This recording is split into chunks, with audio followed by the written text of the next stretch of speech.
be recorded. All right, we'll go ahead and get started.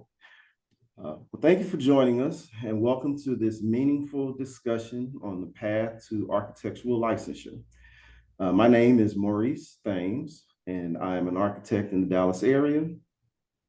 Throughout this discussion, we will examine the licensure pipeline for emerging minority professionals and explore the richness and diversity of experiences within the minority community going through the licensure journey.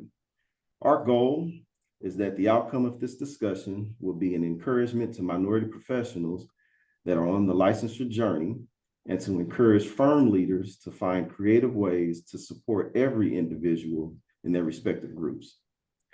Along with my colleague, architect Mikhail Moya, we have the privilege of having this conversation with three distinguished panelists: Evelyn Lee, Brien Graham, and Nixon Exantus. Evelyn Lee, FAIA, is the first ever global head of workplace strategy and innovation at Slack Technologies, founder of the Practice of Architecture, and co-host of the podcast Practice Disrupted. Lee integrates her business and architecture background with the qualitative and quantitative focus to build better experiences for the organization's employees, clients, and guests.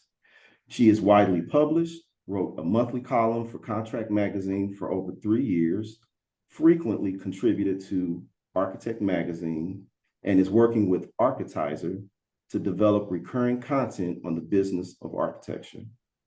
Evelyn served as the first ever female treasurer to the AIA National Board in 2020 through 2021, and was recently elected to serve as the 101st president of AIA National in 2025. Welcome, Evelyn. Brien Graham is a Tyler School of Art and Architecture graduate of Temple University in Philadelphia, Pennsylvania. He is a licensed architect and senior project manager with LPA Design Studios in Dallas.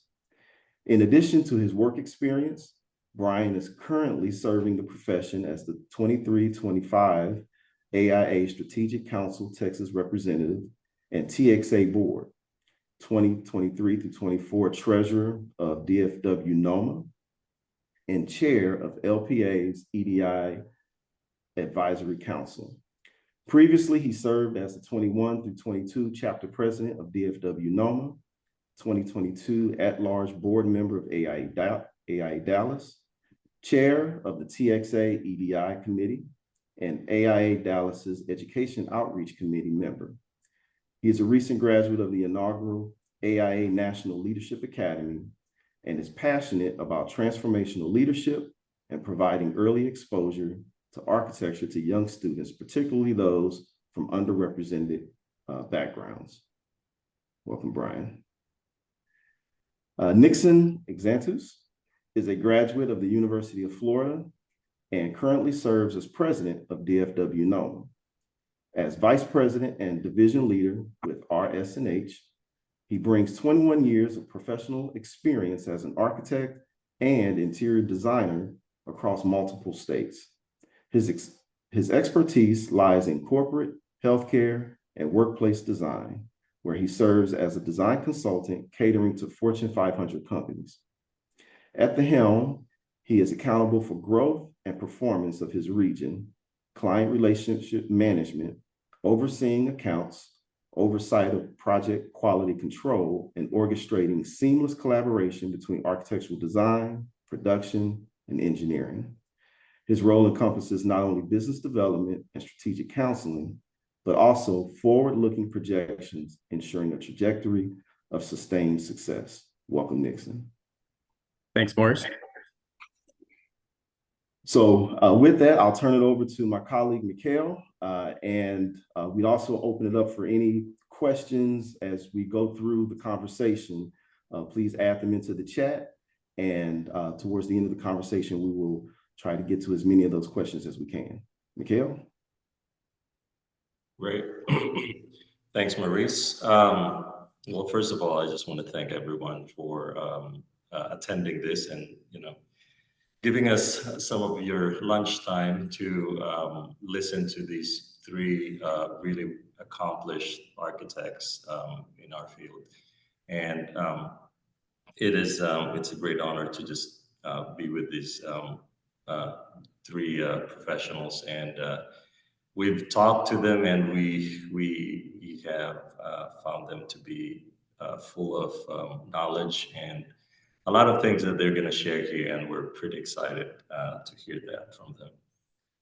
So we have a few questions here, and this is going to be more of a discussion and a conversation between the three of them. And like Marie said, we encourage you to type in some questions if you have. We'll collect them, and at the end, towards the end of this panel discussion, we'll set aside about 15 minutes.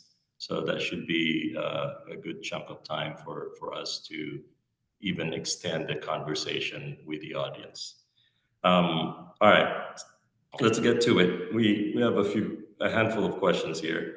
So the first one, just to dive even deeper to the experiences of Evelyn, Brien, and Nixon, I'd like to ask them, share with us your professional experience and your current work or your role right now. I think people will be pleasantly surprised of the diversity of focus that you all have. So let's start with Evelyn. Sure. Thank you all for taking time out of your day to join us. I'm Evelyn Lee. I'm the head of workplace strategy and innovation at Slack Technologies. It is Slack, for those of you who don't know, it's a productivity platform that was acquired by Salesforce. Wow, 2.5 years ago, maybe 3 years ago now. In my role, I work to empower our own employees to be more happy and productive and effective. So a lot of what I do actually is find ways to use our own product to build in asynchronous workflows, eliminate meetings, and understand what roadblocks are happening with our own employee workforce for them getting things done. So I have clearly stepped away from architecture, but I would say that everything I do is a bit of a design problem and challenge in the end. That's great. By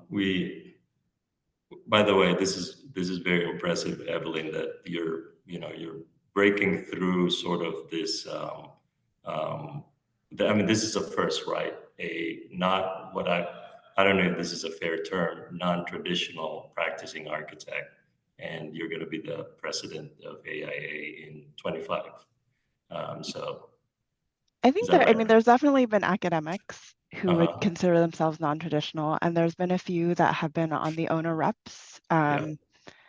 So Bill was an African-American architect or a Black architect who served on the owner side of, I want to say, can't remember who he worked for, I'm sorry, but he served on the owner side. So there's definitely been some like owners rep in there. I would say Got it. I'm the first one that is in the tech space In the tech that space. is serving there. Yeah, which is very timely. That's awesome. Brien, you want to share something about your background? Sure, and thanks everyone, as Evelyn mentioned, for joining us for this conversation. So I'm currently a senior project manager with LPA here in Dallas, focusing primarily on K-12 and sports and rec architecture. And so for me, it was really important to find a place where community was important to the design process. In my earlier career, I focused more on retail, restaurants, some church work. And during the recession, I actually kind of took a circuitous path, started working for a firm doing some high-end amenity centers, and then also doing some kind of country club, golf course types things. And that took me to being a project manager and then a director of facilities for a very large mega church here in Dallas, kind of controlling about 200,000 square feet of building space and 27 acres of land, and serving a congregation base of 10,000 people. And so for me, architecture is really all about how the built environment integrates with the people who use it. And so I'm really focused on end user experience in my line of work. Very cool. And Brien, you are currently one of the leaders in your firm right now, right? Right now, I actually serve as the chair of our EDI Advisory Council. So there are 11 of us on the council currently.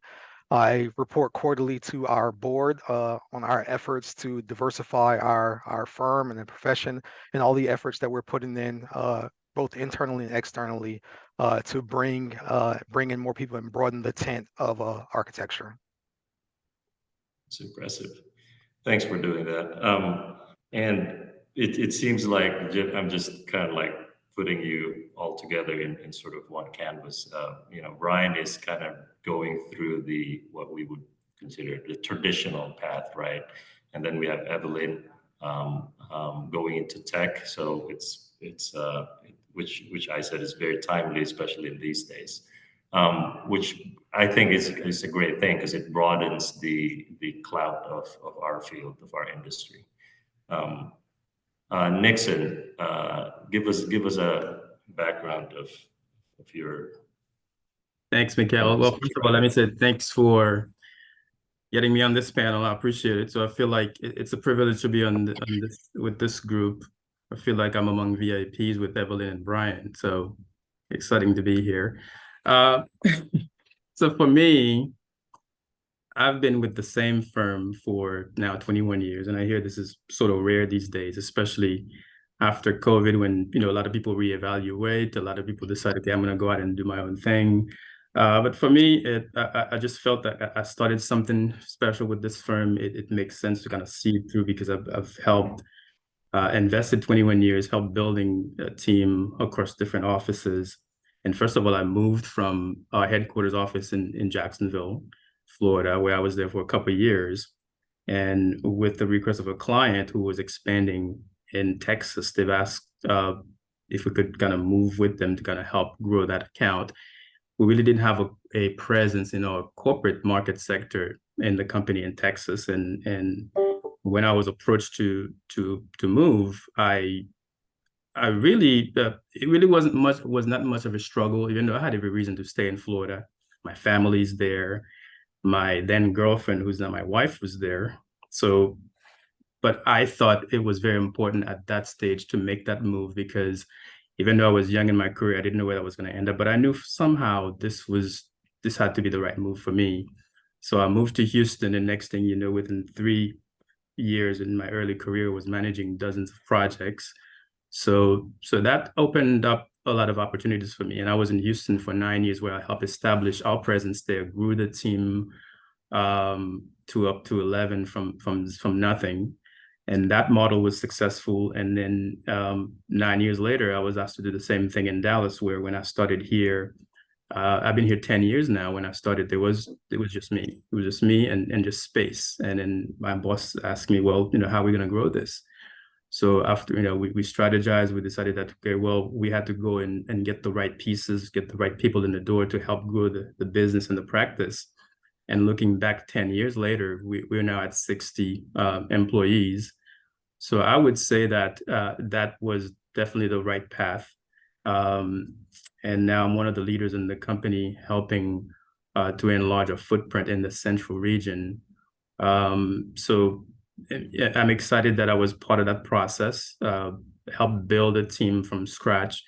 And at that stage, you really bring in people that you want to work with, people that share the same vision and same values to make sure you reach your goals. And that's where I'm at today. Yeah, that's pretty cool. That's pretty impressive, Nixon. By the way, I had the privilege to attend one of Nixon's meetings at the DFW NOMA, and it was their general body meeting.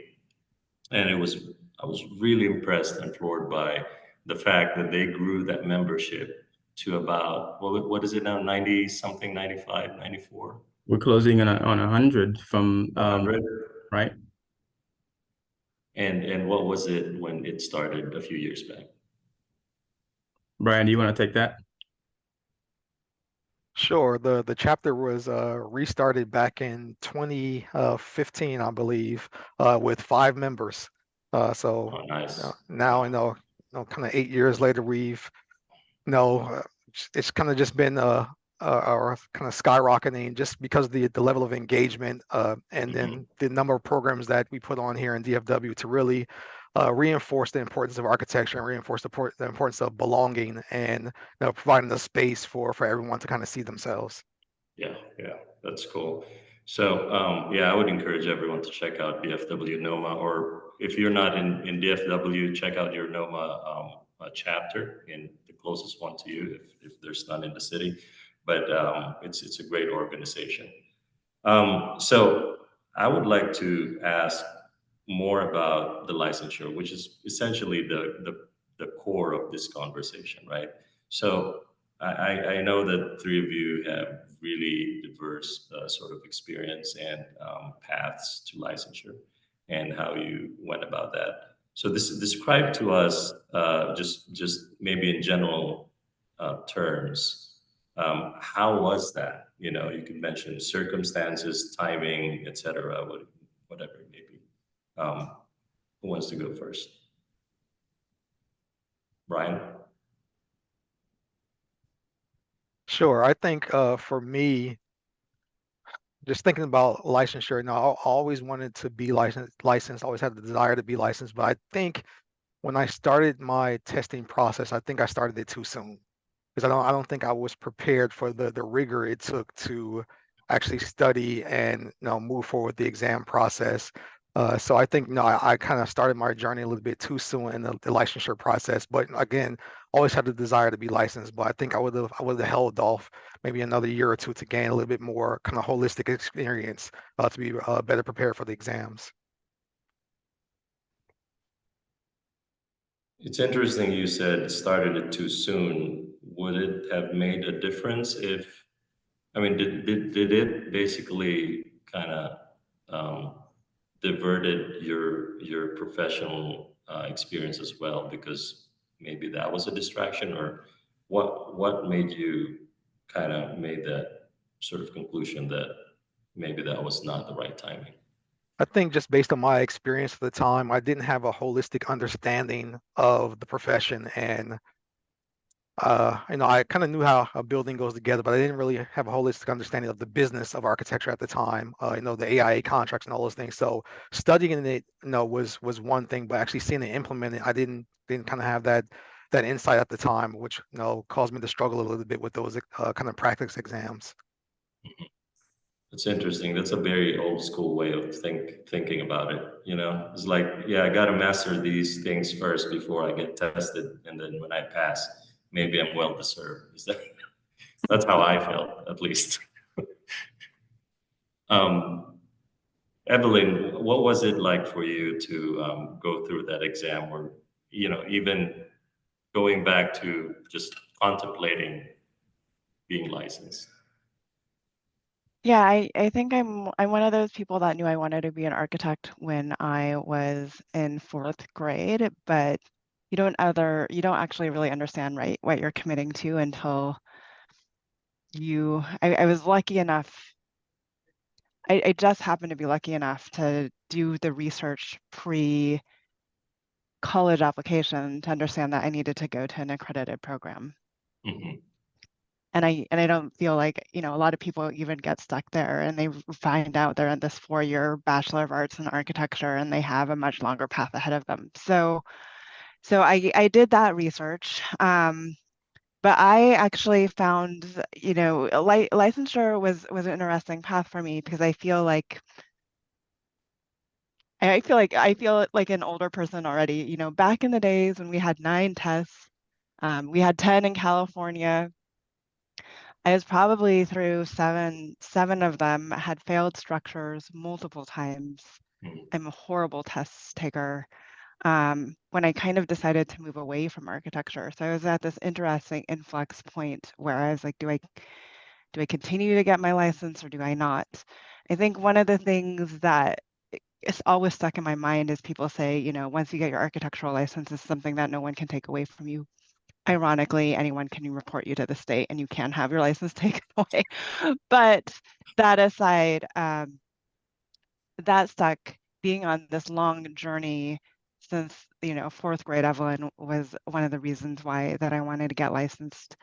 But I also took those last few tests knowing that I had no intention of ever signing a document. And for me, it was really about having a voice in this community that I've considered and that's adopted me, frankly, as a second family member, right? The AIA. And at that time, I felt like, so much emphasis is placed on getting a license that if I want a leadership voice in this community, I actually have to have a license. There was no buts about it. So that's what ultimately pushed me over the finish line. Wow. That's really interesting, because when Maurice and I were talking about this, putting together this panel discussion, one of the things that, and I think you mentioned it at the beginning, one of the things that I think almost the whole industry takes as a norm is for people to get into leadership position, you have to be licensed, right? Probably 98% of the time, right? And I think that we also put that pressure on us as young architects all the way through our careers. And one of the major things, and I'm sure Nixon can add to this when it's his turn, is one of the things that stuck with us was this reality that for minorities to really get into leadership, right? Yes, we are doing a lot of really good programs at the school level, at the academic level, a lot more acknowledgement and sort of support for minorities. And then there's also a lot more support on the leadership level, elevating minorities to leadership positions. So representation is appropriate. But there's really not enough conversation about, there's a lot of minorities who struggle for so many reasons. A lot of them are circumstantial, beyond their control, to go through the exams and just finish it. And so that this is one of the sort of the beginnings of this conversation. So Nixon, I challenge you to connect to that line with your answer on your path to licensure. Also, be free to mention what challenges you had to go through to get to where you are right now. Well, for me, I thought my path was fairly straightforward, if there is such a thing. I remember when I was testing, I wasn't married, I didn't have any kids, so that made it pretty easy for me to just dedicate all my time just to study and focus on my exam, because I know obviously a lot of people, it's not impossible once you have kids and married to kind of do it, but we know it adds another layer of difficulty, and I know a lot of architects who can sort of testify to that. But fortunately for me, it was early on. I didn't have to worry about that. I just focused on my attention there. So that allowed me to even travel to other cities and sign up for prep courses and seminars to kind of get me ready. And like all other candidates, there was the pressure of the rolling clock, right? You remember that rolling clock where you start. But for me, I think I had a 5-year window, just like everybody else. Once I started, I remember on my last exam, I failed it a couple of times. And I remember getting this letter in the mail from NCARB reminding me of that rolling clock. So if I had failed that last one, then that would have been a disaster. And I'm not sure, a lot of people kind of get to that point, unfortunately, when these exams start rolling off. Then it pushes you into this corner where you decide, okay, do I really want to continue or not? But luckily, I didn't have to worry about that, and I managed to kind of get through it. And like you mentioned before about sort of opportunities, and it is true that advancement with our profession comes with having that licensure, and I'm pretty sure. Although I was able to get advanced early on in my career before getting a license, but I'm 100% sure without getting that license, I would not be leading a region or becoming a vice president, because that's not necessarily it's not necessarily a requirement, but I would say it's almost a prerequisite. because it adds some credibility to your journey, to your path. And without it, I definitely would not have been able to be elevated in that position I am today. Yeah. That's what do you think is, we talked about some of the challenges, and I think you all mentioned that you didn't pass all the tests in one take, right? And I think a lot of test takers do get discouraged when they fail one and they have to take it again. And I know, Evelyn, you mentioned multiple not multiple tests not passing it I think can be devastating. When I took my test, it was like a 9-part test as well. And yes, I am old, ish. But I did fail the site exam, and I thought that was like, man, that's not. I blame the software, but but what's interesting is ultimately the goal is just get it all done, right? So I know we have different motivations. What were your motivations? Like, it could be very personal, it could be very practical, like, advancing in your career or in the corporate ladder. What were those motivations that really worked for you? I would say, Go ahead. well, I would say for me, even though I was well aware that getting licensed would open doors for opportunities for me at the firm, my main motivation was I knew that if I didn't get to pass all my exams, I'm not going to be an architect, right? You would always be referred to as a designer or an architectural associate, or whatever that means, because you're really not necessarily supposed to call yourself an architect without that.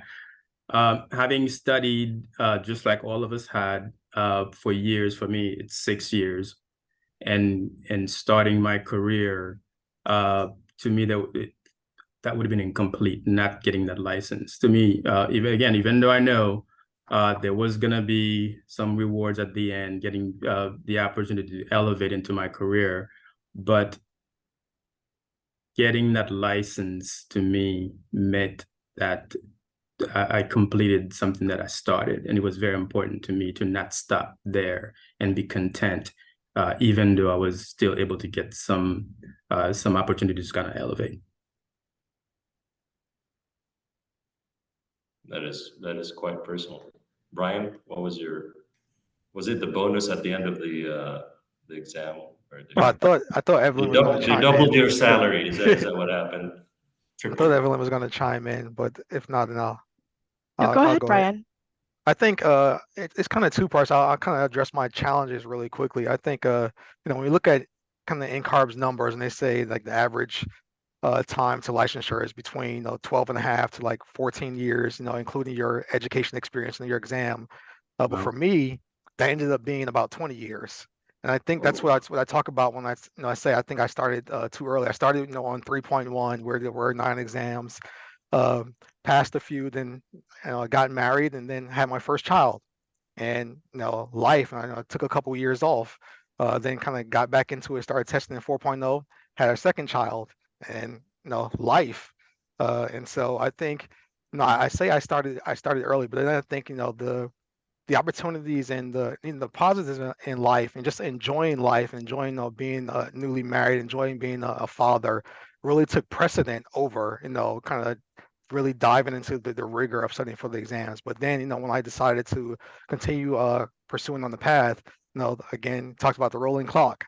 My exams started to fall off, and then I had to kind of basically start over again. But I was determined to really, complete the path to licensure, really buckled down, then had a third child. And so I think, it was just navigating those life moments, and the rigor of our profession were a little tough and challenging. But then when I finally decided to really just buckle down and get it done, ended up, scheduling my last 4 exams for 4 consecutive months, and then, kind of passed them all, to really kind of complete that process. And I think for me, it was really just staying encouraged and persisting on the process and not getting discouraged when, you know, DC failed exams and like Nixon mentioned, you know, kind of not having that sense of kind of validation when you know that you can practice architecture, but you can't call yourself an architect. Well, Brien, that's pretty amazing to persist for a couple of decades and then not give up, and knowing that you really wanted it in the first place. That's really impressive, you know, especially having started a family. So my takeaway is if you start having kids, do not ignore your kids. And you can still you can still be a decent parent and get licensed. That's a great message. Yeah. Evelyn, I know you were gonna say No, something. no, that's fine. I'm kind of in awe of Brian's persistence through through the years. I very much kind of chunked it out in my early 20s in the no kid era as well. But I mean for me I think it was deeply personal, but I also think um for better or for worse within this profession, I feel like there is a like I don't know a better phrase or a better relationship to draw between like this and being a second class citizen, between how we treat those who are licensed versus how we treat those who are unlicensed, even if they're technical BIM managers at large firms or people who have taken on other careers. So for me, it was very personal, and like finishing, like putting a capstone right on this incredibly long journey that you've had through education, through doing my IDP submission, now AXP, and getting there. It was a lot of I purposely took structures the first time because when I was going through the 9 tests, you also had to wait 6 months, right, before you could reschedule it. And it was also the last test I took, which means I failed it and I had to wait another 6 months before I could take it again. So for me, it was just like getting through that long journey and being able to call myself an architect when I'm in the room with architects. But admittedly, that's like a really expensive and time-consuming reason to pursue licensure. And I've talked I obviously hold a leadership position in the AIA, and I've talked people into pursuing licensure, and I've talked people out of pursuing licensure. But I do think we need to find a better place for everyone in the profession, no matter what choice they make. So. And if I could add to that, sometimes you talk to people, you hear people mention, well, maybe licensure is not for everyone. Well, that may be true, but I think we're talking about licensure itself and the importance, the importance that it has. But I would hope that if whoever's in the process to not just give up, because you might hear that, well, it's not necessarily needed. In our position, in my position, and I'm sure most of us can testify to that, we interview a lot of people for employment. And you have no idea how many times I interview folks who would say, when I would ask them, well, why are you not licensed? And their response would be, well, I didn't have to because the partners usually sign and seal the documents, or the principal. So I was told it wasn't necessary. I didn't have to do that. And I'm not sure I'm really buying that argument, because in that case, you're putting your future, your own career, your own goals in somebody else's hand. Right? So just because somebody else tells you, well, don't worry about this, I'm signing and seal, you don't have to do that, then what happens if you don't work there anymore? And you have no idea how many times I'll run across that as a reason not to get licensed. But if the goal is to get licensed, then I would say to not listen to those voices or firm owners who are saying it's not necessary because we've got this covered. Yeah, I think too, it's what is your inner motivation? And I think for me, I talked about kind of just the resilience through the process, but really it was the promise I made to myself as a 10-year-old kid. When I decided I wanted to be an architect, there was really no kind of holding on to that passion that I had as that 10-year-old kind of on the floor playing with Legos. And for me also, when I decided I wanted to be an architect, I had a friend at the time who wanted to be an architect as well. We were from a low income, neighborhood, two little black boys who had never met an architect, but both of us decided that we wanted to do this. And so even at that age, 10, 11, 12 years old, we talked about, one day we're going to, have a company together. We're going to design, better neighborhoods than we live in. And, unfortunately that friend passed away when we were 12 years old. And so I still, I used him as kind of motivation to really spearhead my continued journey. And I even wrote about our relationship and our plans, my college application essay. And so for me, it was partly, kind of fulfilled the dream for him as well. But it was really about, like I said, just keeping that promise to that 10-year-old, my 10-year-old self. And no matter what the obstacles were, no matter what people's limitations they placed on me, or even the limited resources I may have had, it was really my motivating factor was keeping the promise to myself and continuing the journey no matter what it took. Evelyn, you mentioned something earlier that you're not great at test taking, and a lot of people aren't. And I remember I started to question myself and my test taking abilities while I was going through them, because I remember thinking, well, first of all, English is not my first language, and I remember having to go and translate words or certain terms from English to French, just so I can break them down and get a better grasp of certain concepts while I was studying, right? Because I wanted to make sure I was not going to leave anything off to chance or just translation. So this was my way of making sure I had no doubt that I understood the concept of what I was reading, what I was preparing for. Of course, that added a considerable amount of time to my preparation. But that goes back to the whole concept of test taking is really tough. There are people that really, really, really want to do it, but when they get to the exam, whether it's a language barrier, whether they just freeze on the exam, they just cannot do it. But I think even for those folks, to mention what you were saying, Evelyn, there still needs to be a path if they want to stay in architecture and are unable to kind of get through the exams. Hopefully, there can still be a path inside the profession for these folks who still value it, but they just cannot get over that hump. Yeah. Nixon, Yeah. you didn't grow up in the US, right? No, I grew up in Haiti. We speak French and Creole there, but I did all my studies at the University of Florida. Yeah. But as you can hear, I still have an accent. So there are times, again, like I was studying, I had to make sure I go back and translate some terms in French just to make sure I understood what was going on. Yeah. And I think really quick, I was going to say to that point, I think with NCARB's latest studies, they recognize kind of the obstacles for people who English is not your first language, and so there are accommodations now for people who know English as a second language, and so there are accommodations you can apply for in the testing process that allows you more time, because like you said, you may read the English, but you have to process it to your native language and then process your answer back in English. So I think there are accommodations now to address some of those issues. Yeah.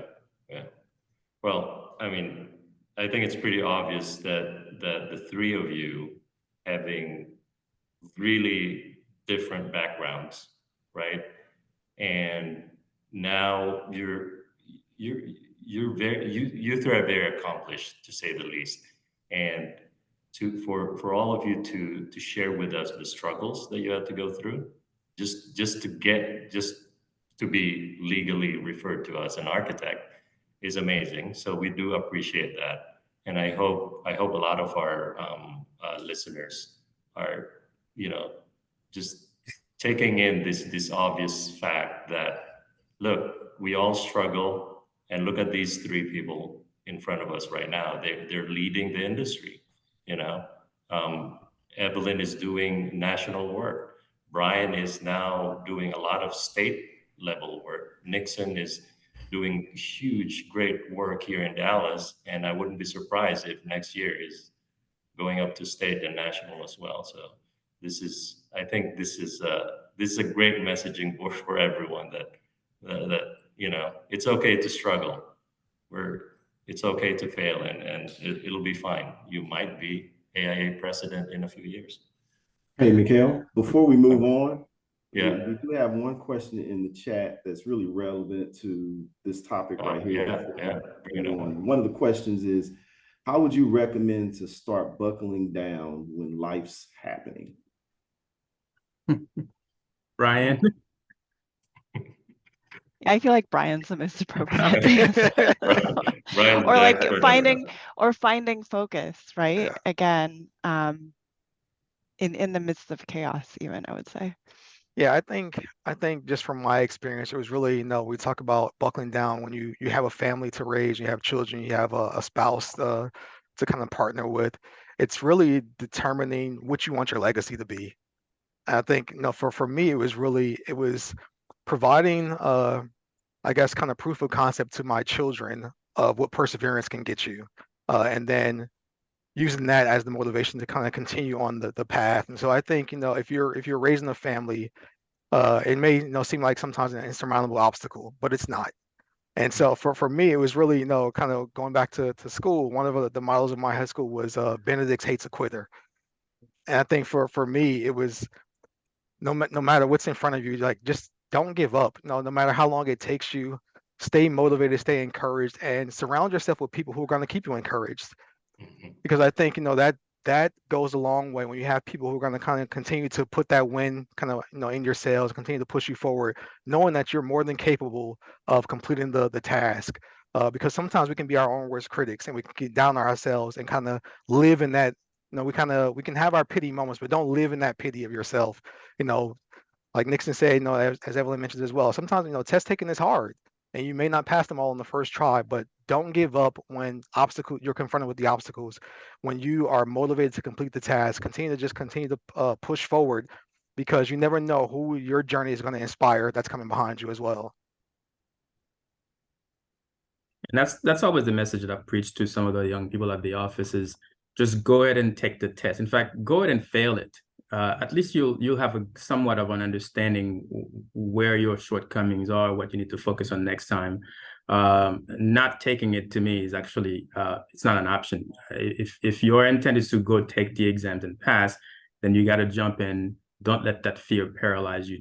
I always tell them, just go ahead and fail it. At least you'll know what to expect. Yeah, no, that's a good point. I was at the Women's Leadership Summit in Boston recently, and one of the keynotes, being horrible with names this morning, but one of the keynotes mentioned that failure is a sign of momentum, right? That it's a sign of moving forward. So feel free, like, take that risk on yourself. And I thankfully there's no longer the 6 months. So there is some financial implications, obviously, these days of filling the tests and rescheduling. But even if you aren't ready, the test can help you gauge. Going through that process can help you gauge, like, maybe you actually find you are more prepared than you thought you were, or there's enough of a feedback that you're given that you can figure out also where you need to focus on for the next time you take it as well. That's Brien mentioned something that I think we should discuss a little bit more, which is the support system, right? Surrounding your people that will support you. I know for a fact that Maurice had a really cool experience with a mentor who basically encouraged him and got him to where he is right now. Maurice, do you mind sharing that with us? I know we're not paying you to be a panelist, but please. No, this is about them. No, and we've shared this before. As Brien mentioned, making sure that we've got those people behind us to encourage us. My mentor, at my point, when I wasn't sure I wanted to continue on, encouraged me to continue on because he mentioned to me the industry needs more people that look like you.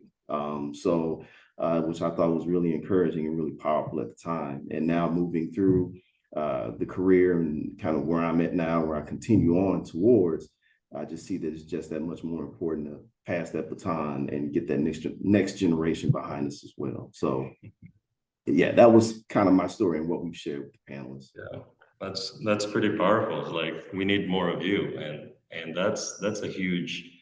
You could either take that, I would think, as a great burden to carry, right? Or you can take it as a challenge. And Maurice obviously took it as a challenge. It's pretty cool. Now, speaking of which, I think this is a very relevant question. What do y'all think is missing in the support of more minority professionals in completing their licensure, right? We're getting a little bit more specific on this one. And we're not saying in this conversation that the minority experience is a special experience, but rather it is a unique experience, right? We're not putting it on top of what would be the average experience, whatever it may be. But it's really just acknowledging the fact that the, it's not uncommon to hear minorities going through their own unique experiences that affect maybe their path to licensure in this case. What do you think is missing right now, or we could do better, if I rephrase that? Right. Well, I could take that. Because we know there is a severe lack of representation, in all professions, that can easily translate to lack of mentors for minority professionals. But this is where I challenge, our professionals, minority professionals, that is, I challenge them to look beyond race, look beyond gender, and look even beyond age when seeking mentorship. Just because somebody, looks like you doesn't necessarily mean they're going to be a good fit to be a mentor for you, right? In fact, I'm a Black professional. I never had a Black mentor. In fact, but I didn't have just one, though, right? In terms of mentorship in general, I would seek guidance from wherever I can get it, whenever I can get it from whoever. It can be a big responsibility to just label somebody a mentor. All of a sudden, they feel like they have this big responsibility to kind of help mold and shape you, right? So I feel like I had a lot of informal mentors. In fact, a lot of them probably didn't even know they were mentors. I was just going to them and seek guidance whenever I needed to. So I'm just hoping that just because we're minority doesn't necessarily mean that we have to look for somebody that necessarily looks like us. If you can get mentorship from any source, it can be from somebody younger, outside of your gender or your race, wherever you can get it out, I would encourage you to get that. And I think that might be what's missing for us. I also think, obviously it's a license in the US and we are primarily an English-speaking country, but I have a German au pair right now, and she's getting translation help, right, to get her driver's license in California. So, I would say, Nixon, to all of your experience, maybe that's one thing that we can look and ask of NCARB is to how do you support better those that have English as a second language and provide assistance with translation on those tests, because they try to make the questions tricky enough as they are, right, to fool all of us English speakers. I can't imagine going through it with English being my second language. Yeah, I would concur with that. I think to Nix's point, I think, intentional mentorship and exposure to all phases of the project is imperative to kind of gain a holistic understanding of architecture. And I think, to everyone on the call, don't kind of put all of your mentor, eggs in one bucket. All of your mentors shouldn't be in the architecture profession. Right. You should have mentors that are in architecture, mentors that can mentor you in business, relationships, because I think each person from their particular kind of understanding and scope of experience has something different that they can offer you that will help you become a more well-rounded person first, and then kind of help you to become a more well-rounded architect. And I think, for minorities in architecture in particular, I think, just speaking as a Black architect and looking at the low representation that we have now, it's imperative for me as a licensed professional to mentor and to seek out, young professionals in my office, around the city, to intentionally pour into them, to, like I said earlier, to kind of give them that continued encouragement, to let them know that they are necessary to our profession. Their perspectives, their views, their work is necessary for us to become better. And so, when you look at, the AIA Large Firm Roundtable and, NOMA's challenge, 2030 diversity challenge to double the number of licensed Black architects by 2030. That's an audacious goal. And if you just look at the numbers, NCARB says we'll add, based on trends, we'll add, a little less than 900 Black architects between now and 2030. That falls well short of the goal. So what am I doing now to help us to improve that number? To not only bring more Black professionals into architecture, but help them to get over the hurdle, help them to reach the end goal of becoming licensed architects, so that they can kind of then begin to duplicate themselves and become mentors to the younger staff as well. And so I think it's, we hear kind of each one teach one. I think each one teach 10. Do as much as you can, while you can, to impact the profession as much as you can, so that we continue to make this a viable profession, make it somewhere that's welcoming and belonging for everyone to come and stay. And I think that's another issue we have to address, is that it needs to be a place that people want to come and stay, and give them incentives to stay. Yes, absolutely. Plus to everything that Brien just said. That was great, Brien. It's really, and I'm sure there are some firm leaders in the audience, and I think they would appreciate that message. When I was still part of a bigger firm, being part of management, I've seen how hard it is. Really, I mean, it is hard. It is hard work. It's a hard job to kind of oversee everyone and really look at each of your staffer as individuals with unique experiences, and you have to kind of how do you take care of them? How do you mentor them? I think there's an opportunity here for all of us to think about, and maybe talk more about later, about what is the responsibility of firm leaders to make sure that no one falls through the cracks, right? There's always going to be challenges on making sure that each individual is being given the opportunity to be heard, to be paid attention to, specifically for licensure, right? Since that's our main topic. So what would you say to I know this is not in our list of questions, but if you had something to say to, let's say, a firm leader, what do you think would you at least share with them, an insight coming from a minority who is licensed right now, considering what you have gone through, and knowing, and we all know this, that we have a lot of colleagues, young ones and old ones, who are still going through that testing journey, right? What would you tell them to make sure that we are not losing, we're not, ignoring this opportunity, that there are a lot of really good leaders, that all you have to do is tap into them a little bit and support them on their path? What would that be? Well, I can start, Mikhail. A lot of firm leaders really mean well. They put out these initiatives to help with EDI, a lot of programs to kind of help sort of bolster some of their minority representation, and to provide support, including our firm, who's doing a lot. We've come a long way, and we still have a lot of work to do at RSNH. But I think a lot of time, the issue or the message comes from the top. It can be pretty strong, and it falls flat when it gets to the middle management area. So firm leaders may think that they're pushing out these initiatives, but if your direct supervisor or those people in the middle are not taking that message seriously and are not passing it, not making sure it's being implemented, then it could cause issue for younger professionals, minority professionals, who are either looking for support for their exams or looking for opportunities to advance. So I would sort of challenge firm leaders to really ensure that the message is not dying on the vine, and it stays in the middle. It doesn't get passed down to really the people that actually need it.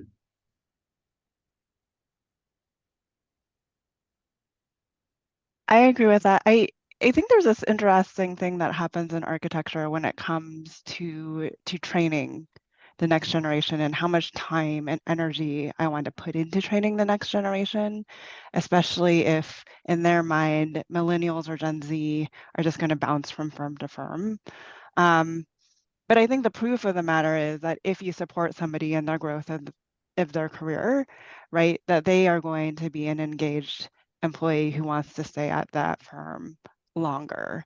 So we should actually be encouraging more professional development and support of our emerging professionals through the path to licensure into leadership positions. So that, I mean, I think, the important thing is to come at it from a business standpoint, right? Any person for leaders, right? It takes so long to hire and train a new individual, and you want to do all you can to attract and retain top talent. And that includes providing a clear path for professional growth and what it means, and really celebrating licensure in a way that is a benchmark worth achieving, right? You can now build them out at under an architect's title. So what does that mean in terms of compensation back to that individual as soon as they get licensed too, and spell it out transparently and give everyone a clear path to see that growth in the future and what it means to be a licensed individual in that firm. Yeah, I would agree. And I read the statement a long time ago that's kind of stuck with me throughout the years, is that, as a leader, what if you invest in people and they leave? But what if you don't and they stay? And so I think, it's critical for leaders to not make assumptions that everyone will naturally find themselves on the path to licensure, that everyone needs the same set of resources to complete the goal, that everyone needs to learn from the school of hard knocks. And I think for me, it's, if I have knowledge that will make the path a little bit easier for you to get through, I don't want you to have to jump, over, 12 hurdles and, go around 5 corners to get there. Maybe I can remove one of those hurdles for you. Maybe I can remove one of those corners for you to help you get there a little bit quicker, because in the end, it's going to be beneficial to the firm, to the profession. And so I think we have to get over the idea that everyone has to go through the same path that you did because it was hard for you, so it needs to be hard for them as well. That's nonsense. And I think that's counterintuitive, because if, as architects, we're problem solvers, but we're not removing the obstacles and problems that are affecting our workforce, then what are we really doing?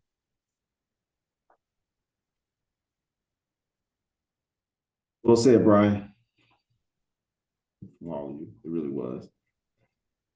Well, I mean, I had one of those. I remember when I first started out. Again, I'm new, right out of school, didn't have a lot of experience, really didn't know what I was doing. And then there was this one gentleman who, Black architect. Well, actually, he wasn't even licensed, but he knew a lot. Very, very knowledgeable. And I was working with him on something. Maybe I didn't do it well. And the way this gentleman treated me, he actually basically told me I was gonna be doing AutoCAD the rest of my life. And here's a guy I've been thinking. I walked in, I saw him, I was excited. I'm like, oh, this guy, somebody who looks like me, I can learn from him. But man, he wanted no part of me. He didn't care about my advancement, my success. He had nothing to share or nothing to offer. And I remember it, and fortunately he wasn't my supervisor, because if he was, I probably would have left a long time ago.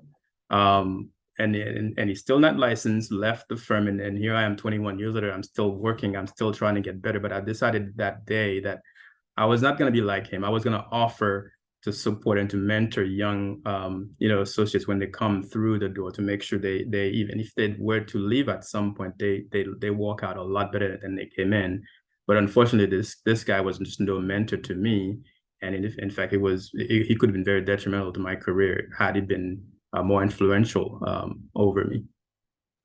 Yeah, I think really quickly to Nixon's point is, like, I think one of the other things we, like, firm owners need to know is that you don't own your employees.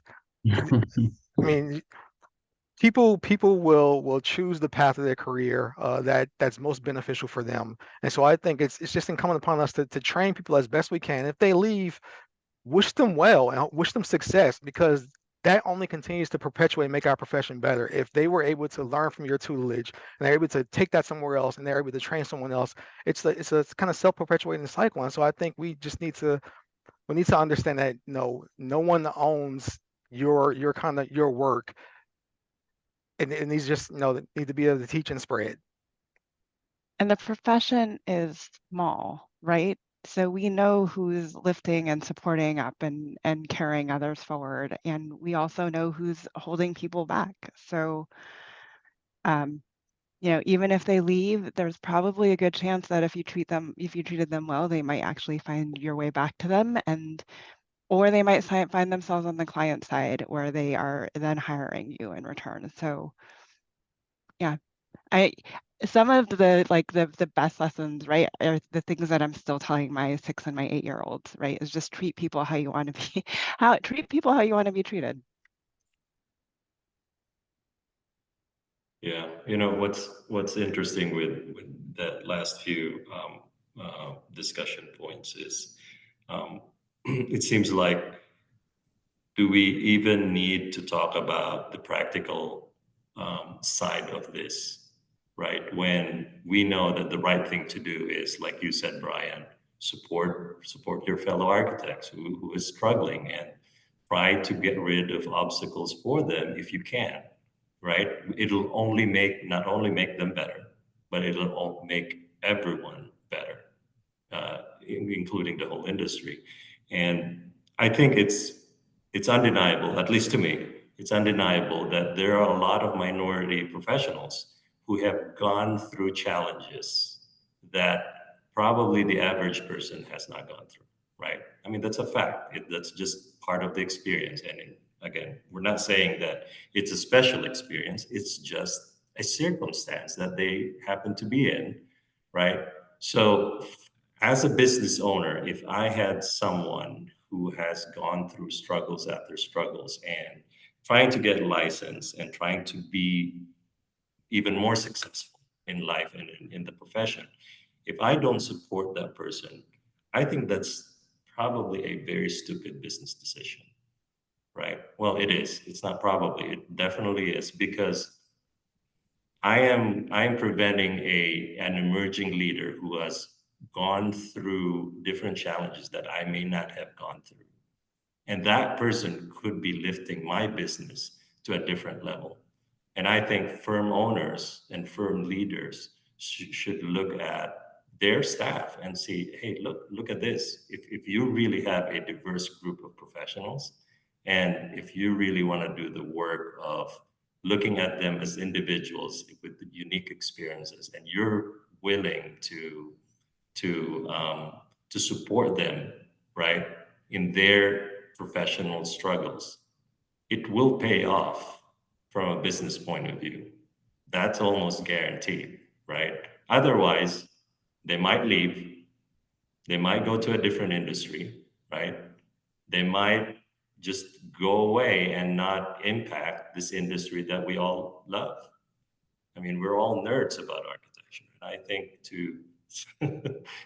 if we keep complaining about our cities being, not well designed because, non-architects are influencing the built environment, well, we're not doing ourselves a favor if we're not supporting our fellow young professionals, especially those with really unique experiences and challenges. That's my piece. I promised not to answer questions, but I did. Well, Michaela, I think sometimes that we just lack patience sometimes. Obviously, you're in an industry where clients want things done yesterday, right?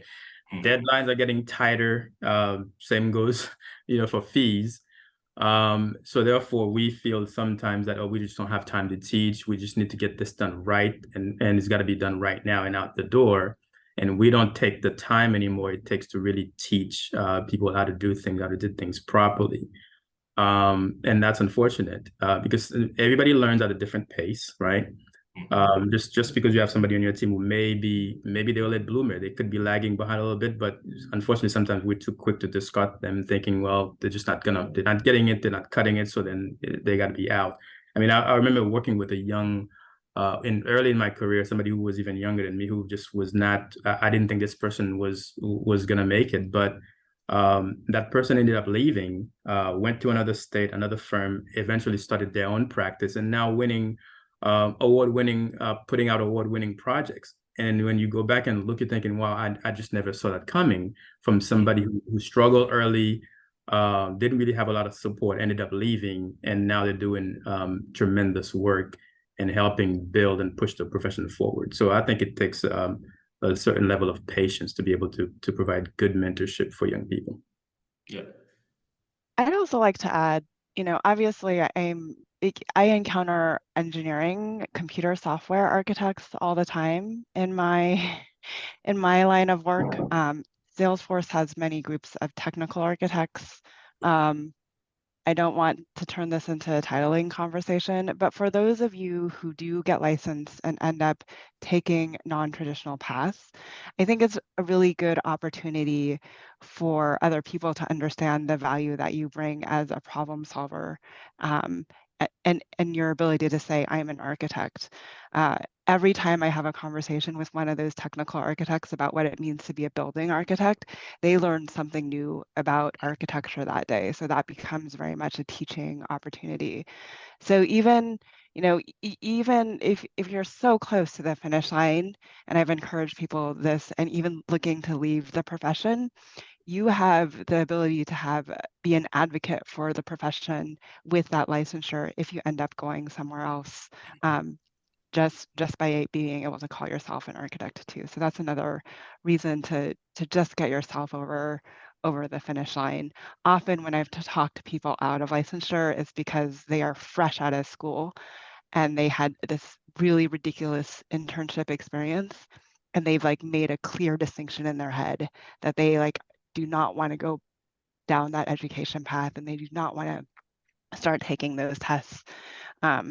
And the cost benefit analysis there might lean the other way. But if you've been in the industry, you're thinking about leaving, you're halfway through the tests, just get it done. And knowing by getting it done, you serve as a voice for the architects more broadly, no matter where you end up. Yeah. It's well said. Appreciate that. Yeah. Which you essentially answered my last question, Evelyn. I don't know how you did that, but it's, the last question is, considering your background, where you've been, et cetera, what are you doing right now, your aspirations moving forward? Why do you believe it is important to obtain one's license? I know we may have answered that in some ways, but I think it'd be a good. I think I'll touch on. I mean, y'all kind of heard my story about lifing, and so I think I would just encourage anyone, if licensure is your goal, just strive to gain as much experience as you can, complete the exams, no matter what the obstacles are. I think, from experience, I think which will resonate with some of you is that when I became a licensed architect, I felt like it increased that kind of level of validation of the knowledge that I had, but also with people I interacted with.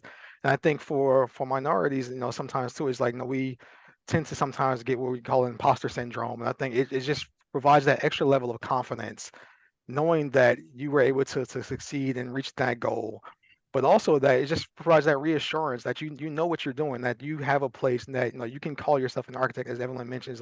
No one can ever take that away from you. You can call yourself an architect, and you're able to use your problem solving, design thinking skills to address many problems in life. And I think whether that's within architecture, kind of quote unquote proper, or whether that's going outside the profession to be owner's advocate, to be a politician, be whatever the course may be, decide you were able to utilize your problem solving skills and looking at the problem from multiple angles to get to the best solution possible because of the architecture education that you possess. Yeah, and I would add to that, obviously the importance of obtaining your license may be a bit different for everyone, but obtaining that license, it gives you that sense of accomplishment we discussed earlier, sense of completion.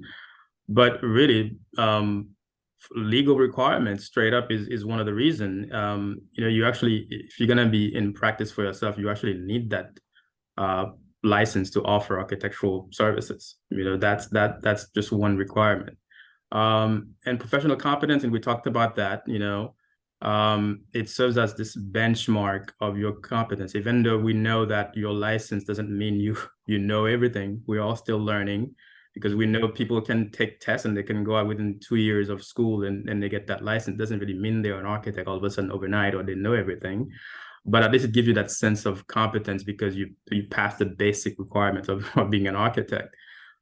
Give you some, some credentials and credibility and trust, because sometimes you're in the field, owners or contractors tend to pay a little bit more attention to you if they know, okay, this is the licensed architect, but I mean, whether it's true or not, right? And again, with access to opportunity and advancement, which we cover, and there's also the ethical responsibility, if we want to touch on that a little bit. We bind to some sort of code of ethics. That includes protecting the public interest and respecting the environment, which is important. But after you complete your license, your exams, you become a licensed architect. Just because you're not actually practicing doesn't mean you're not an architect anymore. Like you heard from Brien, you can be on the owner's side, you can work for a contractor or furniture vendor. Obviously, as an architect myself, I'd like to see architects in the practice, but it doesn't mean you have to be, because there are so many different paths you can actually end up in or take. Like you heard from Brien, you can use or elevate your position to kind of do anything you want to, because as architect, we are necessarily actually required to know a little bit about everything. That's great. Well, appreciate all those. Before we go to jump into some questions, I think Maurice has maybe a list of questions here. Anything else you want to add, Evelyn, Brien, Nixon? No.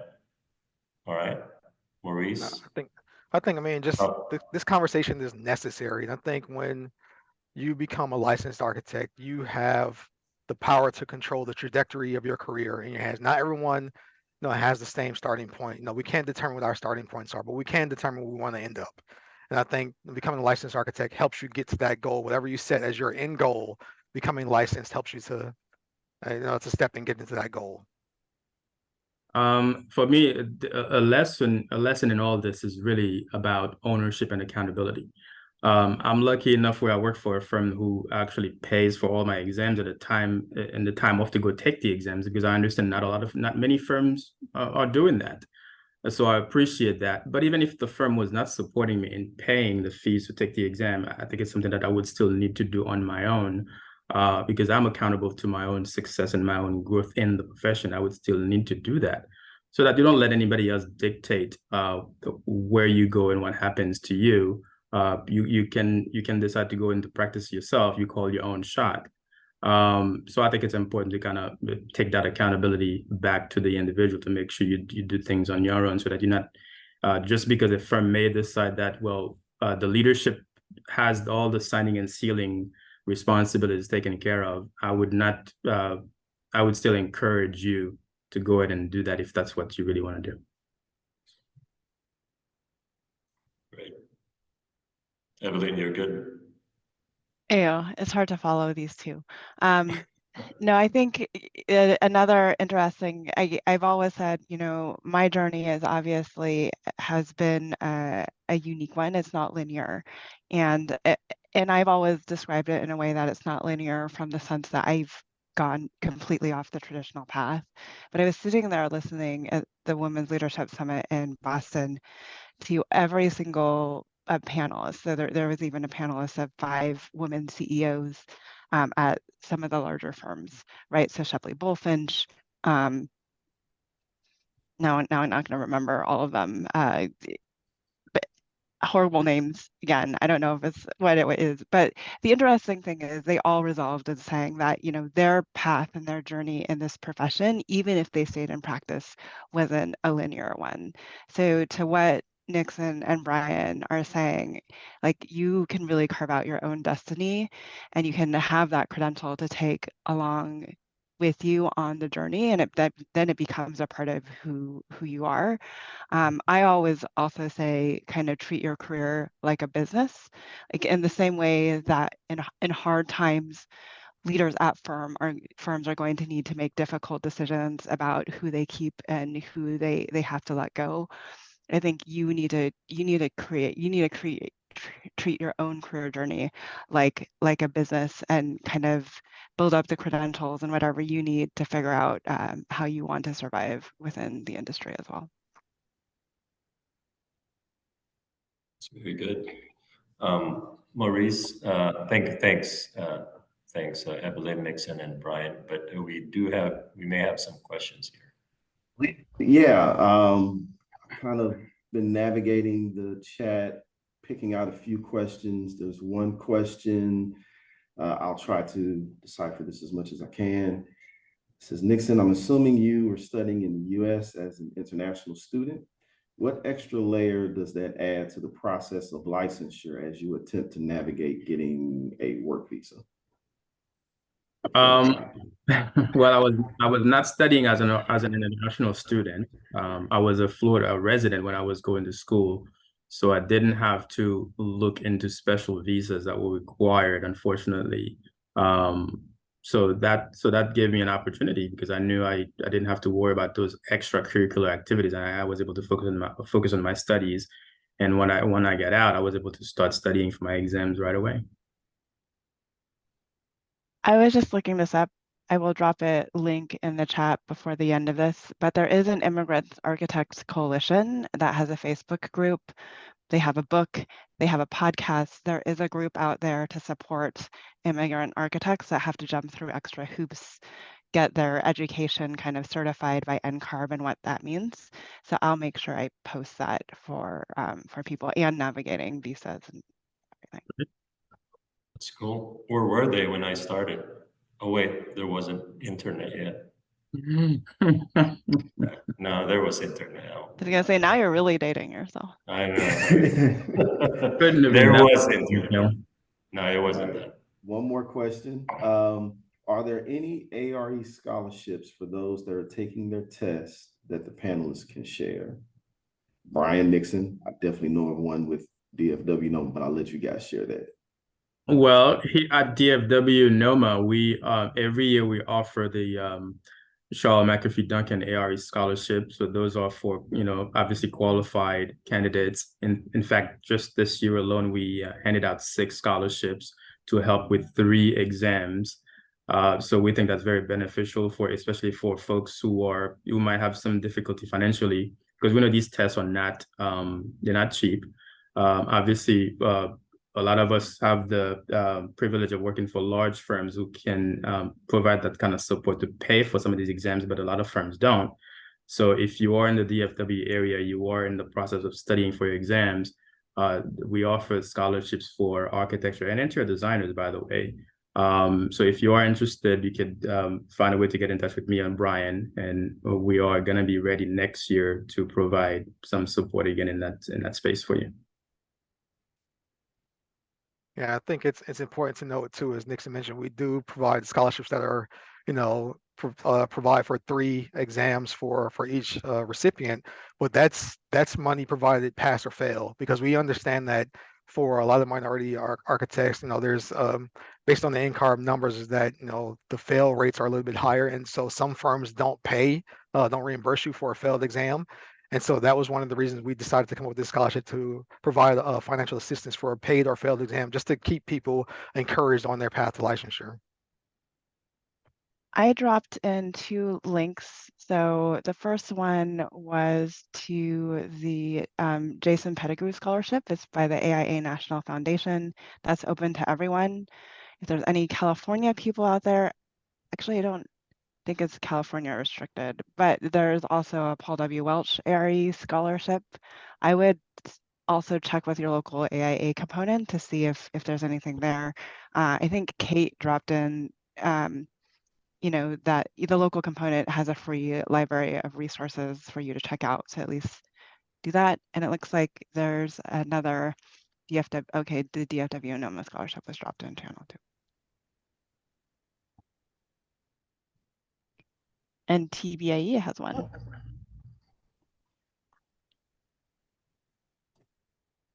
I think that gets us through most of the questions that I can decipher kind of through the chat, or that have popped up in our question and answer survey as well. So think with that, I know we're getting down to the bottom of the hour. I can definitely say that this has, I won't speak for everyone, but I know for me, this has been very enriching. This is really kind of the atmosphere and the information that we were looking to share with the group, and those that are going down that path of licensure. Nixon, Evelyn, Brien, really appreciate the information that you guys have shared, and the encouragement that you have shared to the architecture community.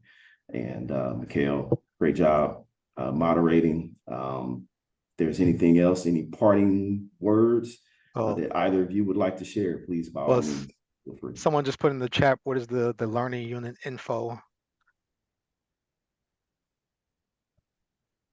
I thought when you register, you'd had it under your AIA number. Look for an email tomorrow. Yeah, Missy. Thanks, Missy Missy. Missy is on top of it.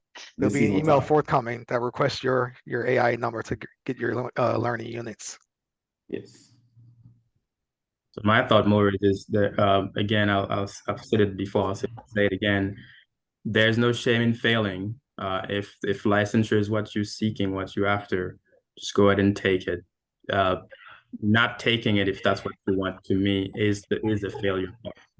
Just go ahead and fail it. At least you'll get to to understand what it is that you're missing, what you need to focus on, so you can pass it next time.